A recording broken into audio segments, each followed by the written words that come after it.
Okay, you guys. This one literally had a completely different approach.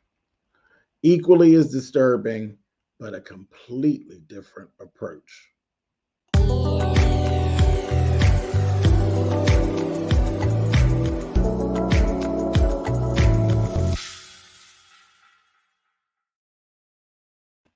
Hey guys, thank you so much for continuing on with this series with me. Thank you for clicking on this video. Um, oh, I am disturbed. Do you understand? I am so disturbed. Um, yeah, I'm gonna need a break after this one. But okay, so this is episode 6, which is entitled Silenced. And this is Dahmer. This is the monster, the Jeffrey Dahmer story as told by uh, Ryan Murphy. Okay, all right. Okay, let's go. Okay, episode 6. So, like I said, this one had a completely different approach. So we kind of left away from the macabre and we went to the just downright eerie and tense. It was eerie and it was tense. And I'm going to say tense as opposed to saying suspenseful because suspenseful is actually an understatement. It was tense because we know nobody gets away. Like nobody, it seems no one gets away. You know what I mean? Not at this point, anyway. So let's go. And the thing that Brian Murphy did here is that he used all of his storytelling skills, and he evoked emotion. He made you in this short period of time. He made you love the character, which he's not a character. At this point, he's the subject, which is Tony. His name is Tony. He made you fall shortly, 44 minutes. He made you fall in love with Tony. That was just the way it was. And then he lowered the boom on us. And it made me tense throughout the whole episode because we could feel ourselves really connecting with Tony. And then we know that it's only going to be for a short time. And knowing that just added to the angst of this whole episode. Well, let me just go. Let me just talk. Okay. So we go Milwaukee, 1960. Okay. 1960. We see this beautiful baby boy being born. Okay. And he was just a beautiful little baby being born. His name is Tony. After he's been in the world just a short time, just a few months, he ends up with an ear infection. Normal. Sometimes it happens. Sometimes it happens. He's been treated with um, amoxicillin and gentamicin. Okay. And he's that one person out of that large number who the antibiotics for the ear infection actually have a side effect, and it literally makes him deaf. Okay. Completely deaf.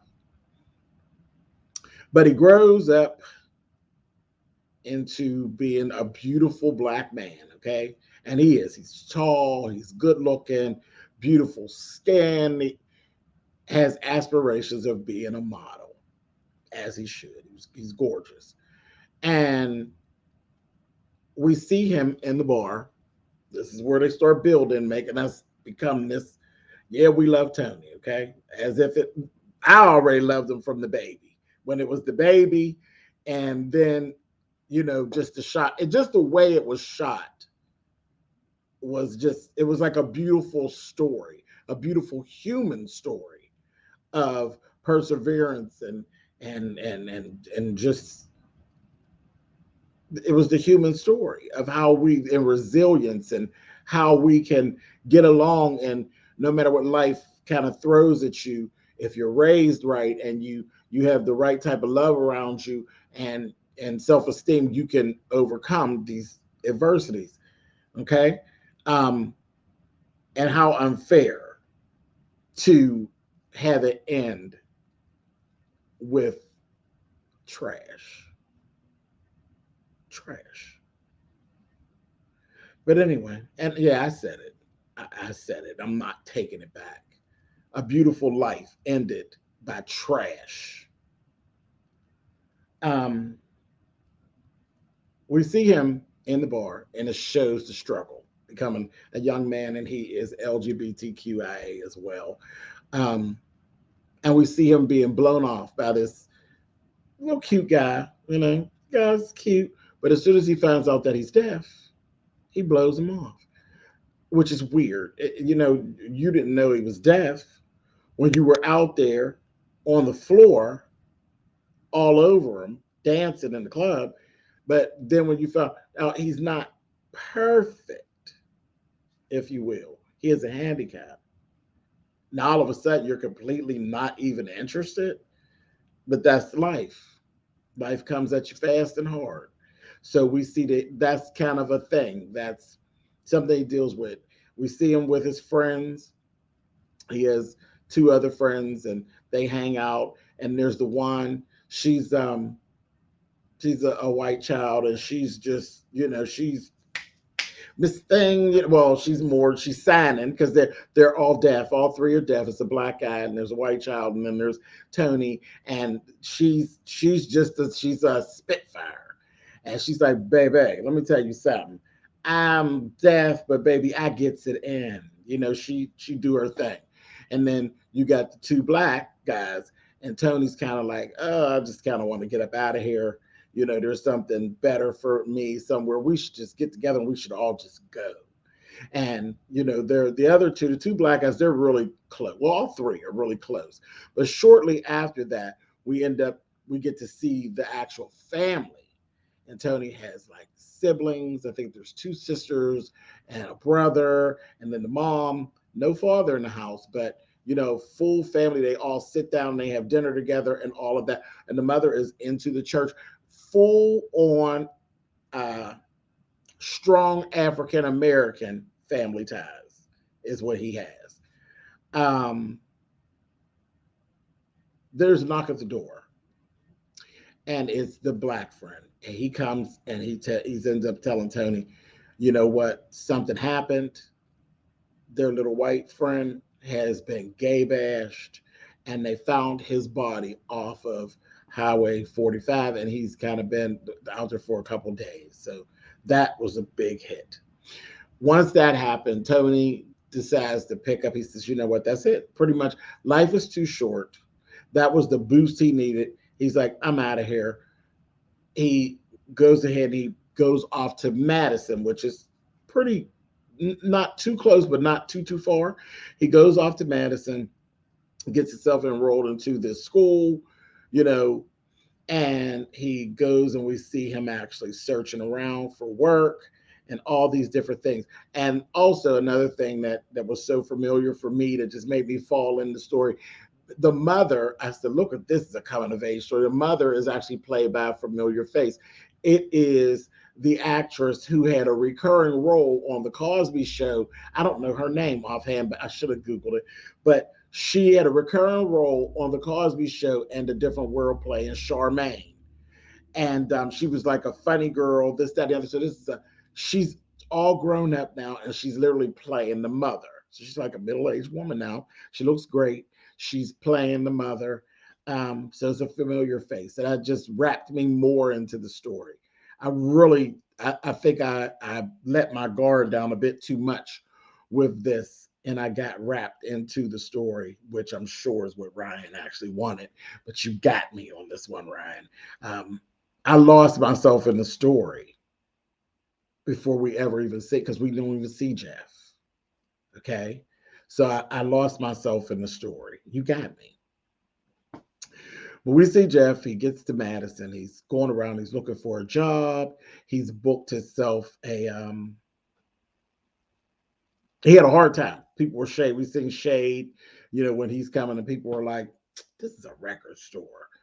Everybody knows that people who are deaf still, most of them enjoy music. It's the vibration that how they enjoy the music. But, just ignorant. But we see some of the struggle with that. But then we see him actually getting a job at a clothing store, which was right in range with what he wanted to do. We see him actually getting a gig, to actually do some modeling. He's seen, a little situation where he actually made a phone call and he got to do this little modeling gig. We saw how that worked. So he got really thrust into what actually happens with the modeling world, because it's not always fun, sunshine, and roses.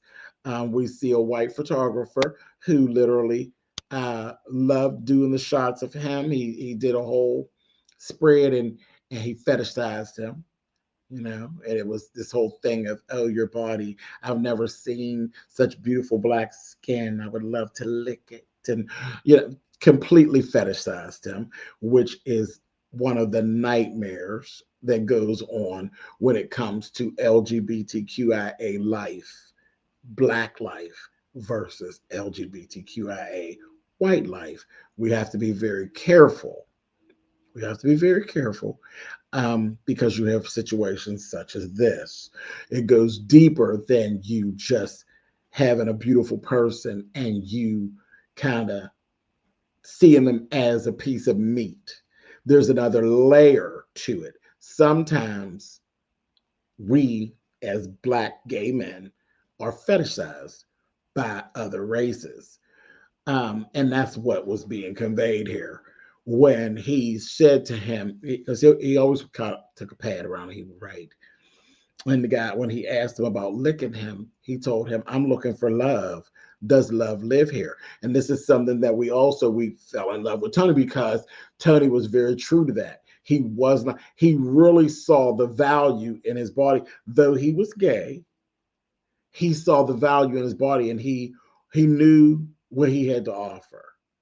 He was real funny about what he ate. He was very funny about drinking too much. He literally wanted to be a model, and he was trying to live that model life as best as he could from a little small spot.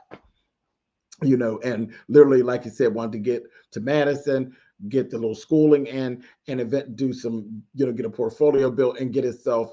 He had a plan to get himself to New York City. And he knew what he had to offer. So he knew, and he picked up right away that the guy was fetishizing him and all of that. So just love him. Just love him. He was really on his stuff. And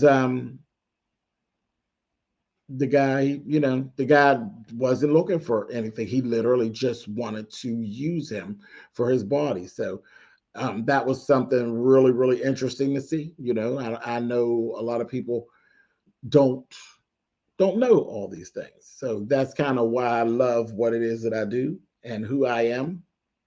So there's some of that darkness that people don't know about the LGBTQIA. I have no problem sharing it. I don't. I have no problem with sharing the good, the bad, and the sometimes ugly. It's what I do here. So if you're new here, welcome. And no apologies. No apologies. It is what it is. Life comes at you fast. And you better be ready, damn it. Anyway, so Tony goes home for a visit, okay?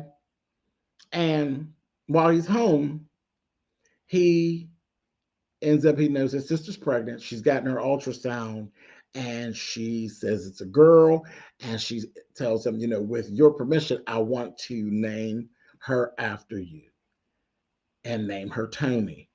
And he was just so happy. He was so happy. And I became sad right in that moment. Right in that moment, because he was so happy. And I said, oh God. I realized at that point what Ryan Murphy was doing. And I knew I had gotten had because chances are he's never going to see that come to fruition. And he didn't. And he didn't. He didn't. Um, but nowhere to go but down the rabbit hole at this point. And then we see, all the symbolism is coming in there and all this. The mother tells him, he tells his mother, don't wait up for me. I'm going to meet some friends. Don't wait up for me. I said, oh boy, that's it. That's pretty much it. But it wasn't. Ryan dragged me through the coals with some more. Okay. He ended up going to the club, and he meets Jeff. He meets Jeff, and I'm waiting for the worst, right? But it didn't come right away. He meets Jeff. Jeff, he made the carnal mistake that he didn't know he was making. Jeff said, how can you dance so good? How do you enjoy, are you enjoying the music? And he showed him how he enjoys the music. He took his hand and he put it on his chest, and he could feel his heart beating, and he could feel the vibration. And I'm hollering at the television, no, no, no, no, no, no, no, Tony, no, no, no. First and last mistake. That's the beginning of the end, because he was overtaken. It really, and he hasn't done any of this stuff for a while. And we watched him as he said, well, I'm gonna get a drink, get us a drink, just have one drink. He's like, no, he said, let's one more drink. He goes to get the drink, and we watched him as he fought the urge to drug him. Okay, he fought that urge to drug him. He didn't drag him, he didn't drug him that night. He tried to get him to come home with him, and he told him, no, you have to earn me. You have to earn me. I said, come on, Tony. And after that, what ended up happening, he literally started basically dating him. He went through with earning him. He began to date him. We watched him take him, they were around town during the day having little dates and different things like that, and really walking it slow. He was just taken aback with Tony. He actually liked him. He liked him. He liked spending time with him. But Jeffrey is sick. He is sick in his mind. He doesn't even know what to do with that, because none of what you do normally is even necessary, because he was actually into you just like you were into him. He wasn't trying to rush into anything sexual. He wasn't trying to just give himself to you. He was making you earn him, as he said. And we saw Jeff actually was happy. He had this visit from his mom, from his dad, and his dad's old lady. The house was clean. This is when he first bought those fish in that aquarium. And they had to sit down, they had a dinner, and he told his father, he thanked his father for sticking with him through all the mess through the years. And he told him that he has a new friend and that he basically is happy. He's happy. And the father was just basically darn near overcome with emotion. Okay. And he said, oh, Jeff, that's really good. Now, I couldn't be happy for him, because again, I'm watching, because I see what a monster he is. And even though good things are happening for him, we could still see urges in him where you still got issues and you're having a hard time. You got that darkness in you and you can't really escape it. But for all intents and purposes, you were happy. You were happy and you were dating. And as long as he didn't get too close, and this is symbolism, oh my God, as long as he didn't get too close, y'all were good. And then we see this first home visit. Again, this control. It wasn't a thing where they agreed upon, oh, I'm going to come to your house. It was that manipulation. Oh, this over there, that's where I live. So you done lured him. See what I mean? Everything was going fine. And then you throw the monkey wrench in. You lured him to your place. And he, all right, no problem. And he goes in. And they are sitting, and and you don't know you don't know how to handle yourself. Why not just handle yourself the way you handled yourself when y'all were out in the public? But no, now you're here. Now you have to play this game that you play. Now you have to dominate, and you have to be in control. And that darkness starts to come out. He breaks out with this. He says, well, what do we do now? You break out with this weird game, and you tell him, oh, it's called something about the land of infinity or some old shit. Then you're telling him, well, this is how it goes. And when he said, I made it when I was a kid. He made the whole board and everything. And then he breaks out. And then I said, here we go. The game pieces for the board, bones. Look like wishbones out of some small animal. Bones. And you explain the rules of the game. And the rules of the game, you roll the dice and y'all make your way around the board. The first person to the middle is the person that wins, because that's infinity in the middle. But on the way there, if your guy gets too close to my guy, he smacks it off the board. And I was like, whoa. He smacks it off the board and says, you disappear into the vortex. And Tony says, but why? Why? And he's like, because that's just the rules of the game. And he's like, but why? And he kind of got upset. It just is. So, okay. So Tony, again, you've been dating this person. He hasn't seen this side of him. So he didn't even really let it bother him. Because again, Tony definitely outweighs him. He's taller than his stature and everything. He didn't fear Jeff at all. Jeff is like, he looked down at Jeff. He didn't fear Jeff.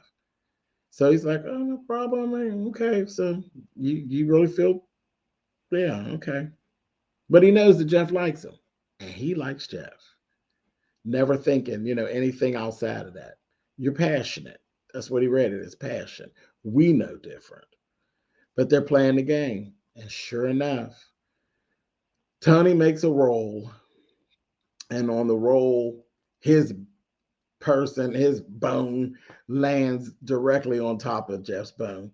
And when he gets ready to go and smack it off the board, he grabbed his hand. And I laughed because I said, okay, so he's letting you, he wasn't trying to let you know, but you could see the matchup. It wouldn't be just a takedown. You just can't just take him down. He's too big for all that. Okay. And again, he's too into you and you're into him. So when he grabbed his hand, he was like, he grabbed his hand lovingly. Okay.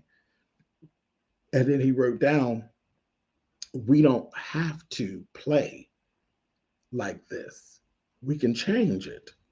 We don't have to play by these rules. We can change the rules. We could change how we play.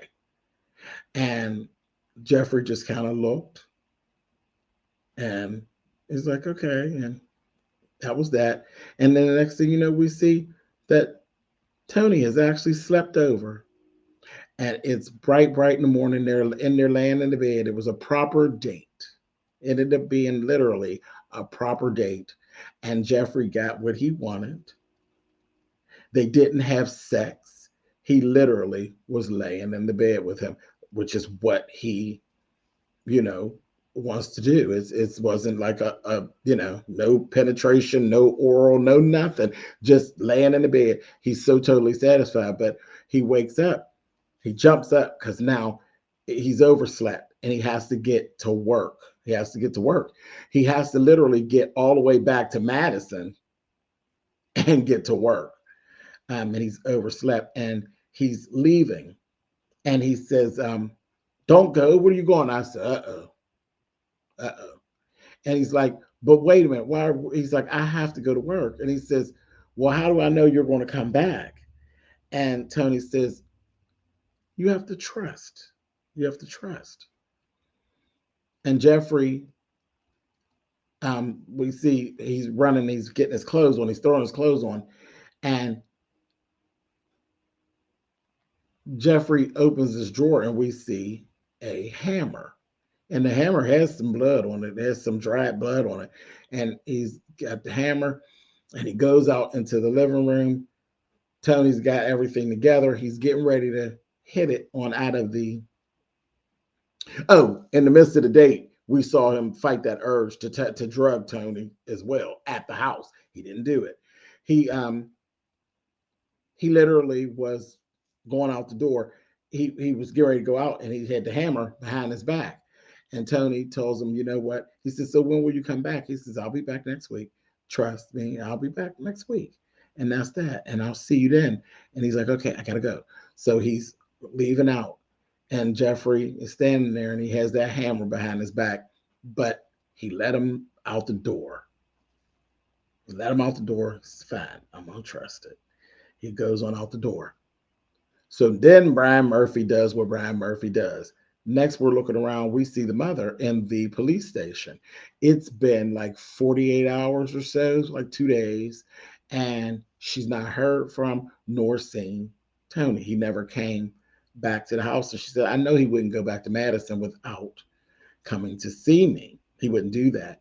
So we end up seeing more and more of what's going on. She's literally going because the cops basically are blowing her off when they end up asking her, you know, when she's telling all the details. No, I don't know what friend he went to the movies with, or was it a female? She's like, no, my son is deaf, this, that, thing, and the other. But, you know, nobody wants to say back then, my son is gay. But they clocked it. They clocked the T. And, you know, boom, she's thrown into the abyss. You know, oh well, oh well. So then we actually see her. She goes up. The mother has gone up to Madison, and she has like a whole little talk with the people. She has a talk with the people. It's like a little rally, and she's telling everybody, you know, we're going to keep looking for Tony. Tony would not just leave without saying anything. I'm going to keep looking for my son. You all keep on praying for my baby, this, that, thing, and the other until he comes home. We're not going to stop looking until he comes home. And then you look and you see, you know, people are giving money to a collection for the mom to keep doing what she's doing and, you know, getting her flyers and doing all these things. She even went to put a flyer up down near the gay bar, but remember, she's into the church, the black church. She was going to put it up, but she's looking around and then she didn't put it up. She walked away. Again, she just walked away. And she goes on. But then we see this person at the rally putting a nice little chunk of change in there. And I said, here we go. Here is that nasty piece of narcissism. And I got a little confused. I said, well, did he do something to Tony? Did he not do something? What happened? What's going on? Is this another fantasy that we've sat through? What's going on? But he was at that rally. He saw Tony's good friend, the black guy, and he they didn't make eye contact. He didn't see him, and he just got up out of there. Then we actually see Jeff getting drunk. He's getting drunk. I knew that. I said, there's more to this. He got drunk, and then he called. He's going through he has all these licenses that he has, and you're looking and you see it's some of the victims that we knew. They were licenses and IDs, personal IDs. And I'm like, oh, God. And sure enough, there it is. There's Tony's. He calls that narcissism. I said, oh my God. That deep, dark narcissism piece that he has, where you've got to get that, look what I did. It's like you got to have it. That little serial killer thing you got going on. And he calls and gets the sister. Sister answers the phone, and he tells her, you need to stop looking for Tony. He's gone. He's gone into the vortex. She's like, what? Who is this? Where's my brother? This, that, and the other. And then he hangs up. And then we get to actually see what literally happened. Tony had got out and was leaving.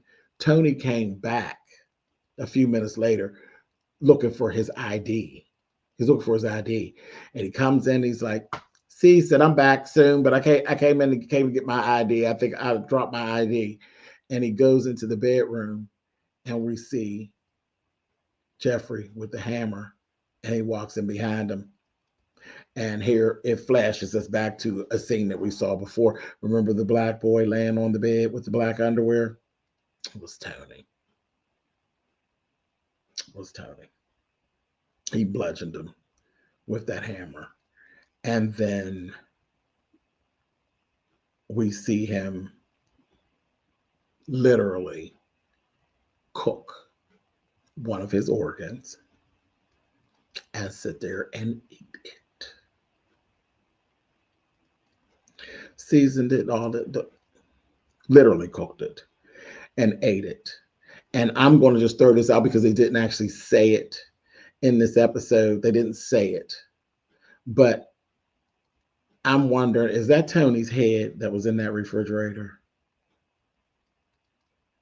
As a matter of fact, don't answer that. If it comes up, because I know some of you all have already watched all of the episodes. Don't, if they actually give that information later, please at this time don't spoil. Don't do a spoiler. Don't put it in the comments. Just omit that from the comments.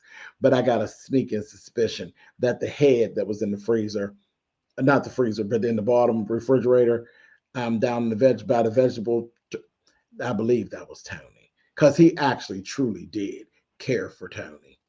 He actually cared for Tony. He actually took the time out to date him, and then he went so deep as to consume him that way. I'm so sick of Jeffrey at this point. I am so sick of him. I really am. But this episode, Ryan Murphy did a number on me. I'm gonna need a little break. So I'm gonna need a little break. So I will drop this episode. I definitely will not be dropping another episode until tomorrow. Yeah, I was gonna try to pull off 2 today. Guys, I can't do it. I can't do it. I need a little bit of a break. So tomorrow, I was going to do, I didn't tell you all I was going to do 2 episodes, but I was going to do 2 episodes. I can't do it. I can't do it. I need a little break. Anyway, this was episode 6 called Silence. And another thing, what added to the eeriness of it and the way, the skill and the craft of it, we had subtitles for a lot of this episode. And it really did. It lent to the whole feeling of who Tony was and some of what he actually went through. It was a master class in storytelling. That is one of those things, those little nuances is why I love Ryan Murphy. It just is what it is. He knows how to get in there and get connected with you. And me as a writer, I absolutely love it. Absolutely love it. But he really did get me on this one. Anyway, I'm done. I ain't got no more for this right now. Thank y'all for hanging out with me. I'm not going anywhere. I just need a little break. And I'll be right back with y'all sometime tomorrow. Okay? All right. Listen, I'll talk to you guys soon. Later.